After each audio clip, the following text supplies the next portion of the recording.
Thank you. Joined now by Steve Rogers, who was a member of the FBI Joint Terrorism Task Force, also retired FBI agent Manny Gomez. Steve, let me start with you. Just the investigation that they're faced with right now in terms of trying to figure out the roots of an attack like this. Practically speaking, how do you pursue an investigation like this? Well, establishing motive is key to the questions that need to be answered, and you brought them up, Steve. Was this foreign inspired? Was it foreign directed? Was he a lone wolf? Was he radicalized here? Once that question is answered, then the investigation moves forward rather quickly. But I've got to tell you, they've got to move, and they're good at this, they've got to move forward to get those questions answered, especially to find out, and you want to find out, is there anybody else involved in this? Is there somebody else out there waiting to commit another attack? Yeah, and Manny, I'm just curious, your read on the situation from the information that we know out there about how this was executed today, the fact that nobody apparently has stepped forward to claim, no organization has apparently stepped forward to claim any credit for this. How do you look at this right now based on what we know? Well, it's very interesting that the FBI very quickly after this started unfolding called it a case of domestic terrorism as opposed to international terrorism.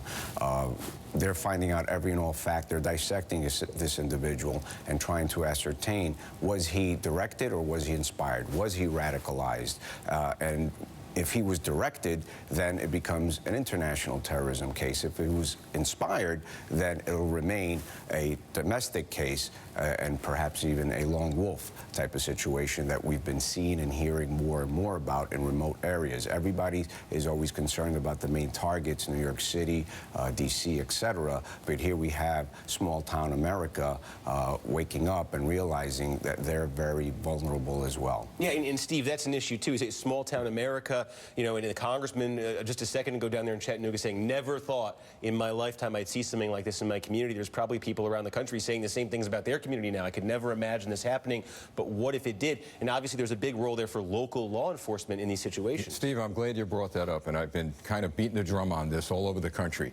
The FBI, the CIA, military intelligence, they're doing a great job, a fantastic job, and I believe they are the reason why we haven't seen a catastrophic attack. But in order to help them, and in order to prevent a catastrophic attack, we need the help of the people in each community and especially the local cop. Do you know, Steve, that the cities are, I think, are well prepared with anti-terrorism units and training. But I challenge anyone to go out to the suburbia and talk to the street cops in the small towns.